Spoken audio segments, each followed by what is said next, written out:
大家好，今日咧我就會教大家點樣利用你嘅數字人咧去創作你嘅口播視頻嘅。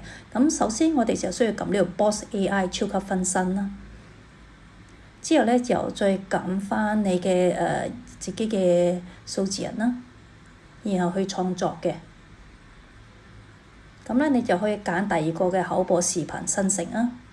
咁喺呢度咧，如果你唔知你要擠啲咩文案咧，咁你就可以去翻抖音呢度啦。咁咧就可以去揾翻啲比較多點讚嘅啦。咁我哋再睇下先。睇下話呢度有100萬嘅。呢個第二個就有65萬嘅。呢個都 OK 喎。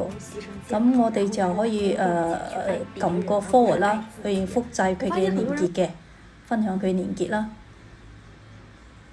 咁之後咧，我哋就嚟翻我哋嘅程式呢度，再去提取翻啲內容嘅。咁咧喺呢度咧，我哋就可以撳paste 翻嗰個條連結啦。然後咧就可以提取文案啦。咁最右邊嘅，咁咧佢就會自動去幫你提取翻啲文案。OK， 咁就呢個文案就已經出晒嚟啦。咁你哋就可以用 AI 去改寫嘅，去洗稿都得嘅，右邊。咁咧之後咧，你就可以撳呢個藍色嘅一鍵成片即係確定啦。咁佢就會將個內容倒入嚟㗎啦。咁咧你就自己可以擠任何啲標題都得嘅。呢個標題就冇乜特別，可以填或者唔填都得嘅。咁我就求其填一個大健康啦。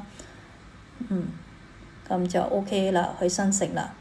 咁咧我就揀翻我嘅自己嘅數字人啦。咁我就會揀翻我嘅聲音啦。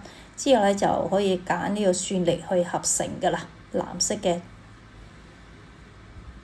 咁就可以等佢嘅視頻出嚟咯，就咁簡單啦。OK， 咁視頻已經生成出嚟㗎啦。